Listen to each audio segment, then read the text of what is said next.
Okay, welcome to this video one of 5 revising GCSE Buddhist beliefs and teachings. And in this section, we're going to look at the life of the Buddha. So before he was born, when he was conceived, the narrative, the story about the life of the Buddha is from a long time ago, 2,600 years ago. He was born in a place called Lumbini, of the highest caste, the warrior caste. The only higher caste was the kingly caste, and his mother was the queen. And so she had this prophetic dream where she was visited by a white elephant which entered her right side. And this is seen as an omen that her child would have great spiritual potential. Stephen Batchelor, a secular Buddhist, suggests that the accounts of the Buddha's birth within Buddhist scripture should be read as much as myth and as legend surrounding it. It's just and here's a word, hagiographical. We don't know what the original story is. It's a myth. But it does have great meaning, especially for Buddhists. Now, he's an atheist Buddhist, Batchelor, and he suggests perhaps the story suggests the potential of all of us and of our human nature. We all had the same potential of the Buddha to awaken and to reduce suffering in our lives. Another scholar, Harvey, suggests that many modern Theravadins say the Buddha was just a human. And if this is the case, was he really born in such an extraordinary way, conceived in such an extraordinary way? Well, so the story goes that his mother was on her way to visit family, to give birth with family. This would have been normal, leaving her husband behind and going to give birth. But on the way, traveling to her parents' house, she went into labor, sort of part way, in a place called Lumbini, in a park, under a tree. And the Buddhist tradition maintains that extraordinary events occurred at the time of the Buddha's birth. There were a series of things extraordinary. Jets of water appeared to cleanse the Buddha. The gods, the devas, appeared to pay respect to the birth of the child. The child could walk and talk the moment he was born, taking steps in each of the 4 cardinal directions of the universe, with lotus flowers appearing at his feet. He proclaimed that this was his last rebirth. He was called Siddhartha Gautama. And some of it's very unusual. It's claimed he was born out of his mother's side with no pain. And this is supported by, some of the stories of the Buddha. The Buddha, Acharita, the Acts of the Buddha, is a 2nd century AD text. So about 600-700 years after the life of the Buddha, it says, and from the side of the queen, her son was born without pain and without illness. Is this hagiographical? I'll let you think. This highlights the extraordinary nature of his birth. It's a unique experience, and it highlights his extraordinary nature. And these events just are symbolic of his great spiritual potential. And again, this is highlighted at the moment of he's introduced to the king. Siddhartha's father, King Suhodana, invited a wise man, a seer, to the palace called Asita to predict what would happen in his son's life. There you can see him sitting with his father as Asita prophesies. And the prophecy was that he would be a great king like his father, or a spiritual leader. The wise man identified Siddhartha was no ordinary baby, but it had great potential.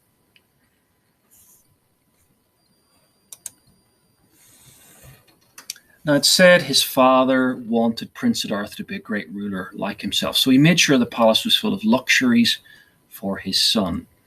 The palace was full of beautiful flowers, luxurious perfumes, oils and rich food and entertainers. He lived a pampered lifestyle, free from any suffering. He need never leave the palace. He was married to his wife, Princess Yasodhara, and had a son, Rahula. It was said about him, I was delicately natured. This is in the Pali Canon, at my father's residence. Now, Buddhists today read this. In a way, they follow the Buddha's example. In a way, they don't. not at this stage at least. They decide not, as he did later, to follow the life of luxury, but to follow a middle way between great luxury and great austerities. And this reflects the idea of right action and right mindfulness, to live the middle way and not be distracted from the Buddha's Dharma. Ordinary people would see this life of luxury who are Buddhists, and they would think, well, this would encourage them to see things as they really are. That are they hiding, being sheltered from the world of dukkha? Are they experiencing firsthand life as it is and trying to overcome it?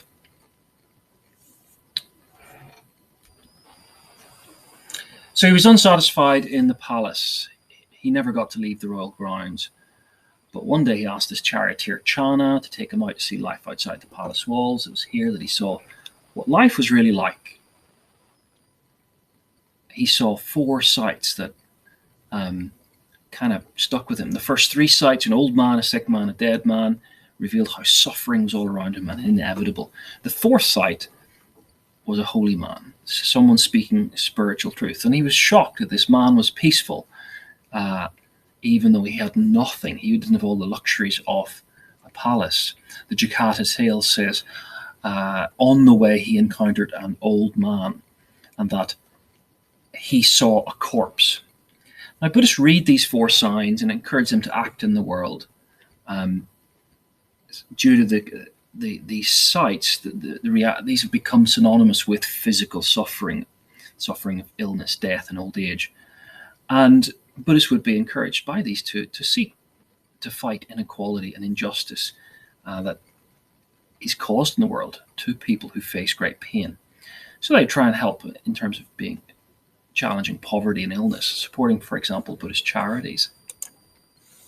So he leaves the palace, the 4 sights, and he's aware that life with his father had made him for the palace was a false life. You can see him leaving here in the picture. It's not a true representation of the world, but he needs to go and find the truth. And the palace, in the middle of the night, is the way the story is told, renouncing his royal life in order to find spiritual truths. Perhaps the darkness is symbolic.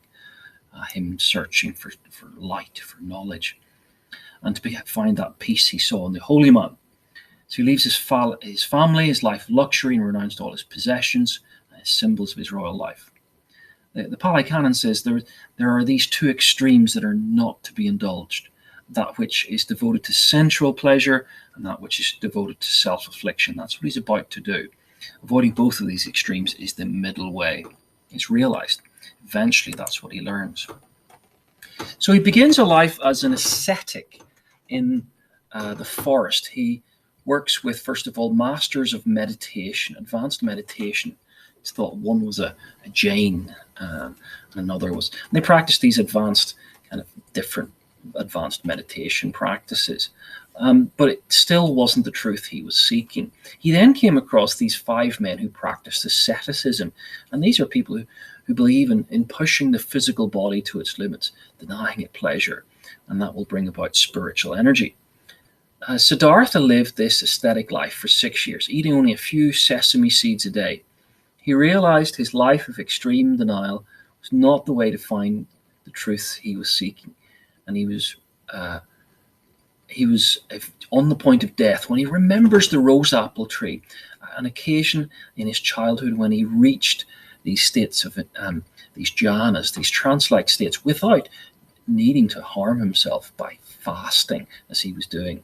This Sujata, the milkmaid, offered him a junket, a bowl of milk and rice, and he was determined. Thereafter, not, as the Jakarta tale says, he was determined to practice austerities in their most extreme, but then he became determined to follow a middle way, to reject the ascetic life. Now, today, many Buddhists still practice, in a way, a bit of asceticism. Theravada are known for this, and the kind of asceticism of the Eightfold Path is still there. It's not easy. Following the experience of the Buddha with not too much or too little does mean giving up luxury.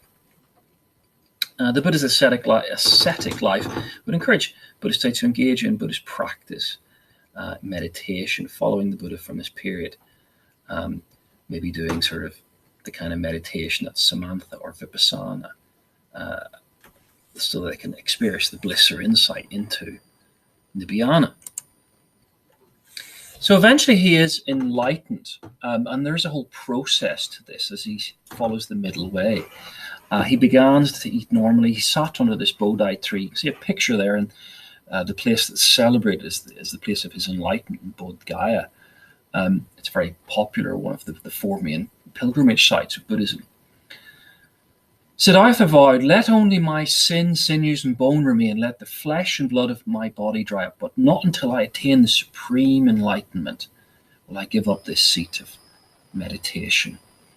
Now, first of all, he encounters a demon. Now, Mara can mean 4 or 5 different things, but generally it's a kind of the mind itself tempting us with to prevent us from reaching enlightenment. First of all, it was sexual temptations with Mara's daughters, and then it was thoughts of violence as he was attacked by Mara's enemies. But Siddhartha overcame these, and one of the accusations in the longer story is that, Siddhartha, have you got the authority? Have you got the right to be enlightened? And in the ancient world, and in today, in legal cases, you need someone who will be your witness. And Siddhartha interestingly calls on the earth itself as his witness, that he has been enlightened, and he should now be known by the title of the Buddha, is what the earth says, meaning the awakened and the wise one. Indeed, the Buddha says, "I am awake." The earth bore witness, and he says, "I am awake." It's important that you recognize that there were these 3 elements of the night, these 3 watches of the night, where he first of all had 3 great awarenesses. Awareness of his previous lives, a religious experience of his previous lives, insight into the nature of karma and rebirth, and a sense of pity for all beings caught in this cycle. And the last insight, the insight into the causes of suffering, greed, hatred, and ignorance, and just how to overcome it. It's said these happen in 3 watches, or periods of 4 hours, from 6 p.m. to 6 a.m. And at 6 a.m., symbolically at dawn, he is enlightened, describing it. It's like being released from prison or being released from a debt. And all of this would encourage Buddhists to practice enlightenment, or the seeking of enlightenment. So he returns to the 5 ascetics, and they see he's something different about him, and they become his first followers. He gave them the first sermon. You've read that, I hope. The setting of the wheel of Dharma, the Dhamma Kaka Pavanata Sutta, which set out the 4 noble truths, the foundations of Buddhist Dharma, or teachings, which is the next section of the course.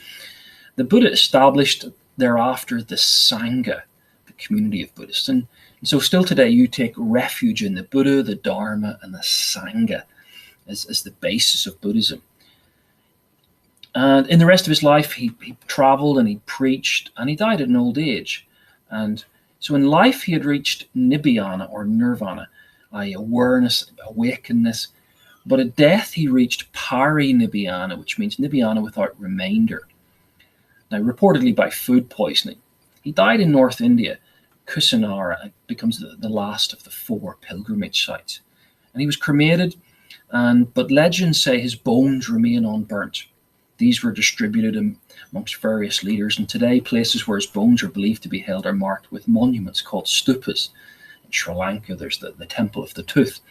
So at death, he's believed to be have restated his teaching of Anaka and told his followers to strive for their own liberation. Here he is on his deathbed, but he's giving a teaching, the last sermon of the Buddha.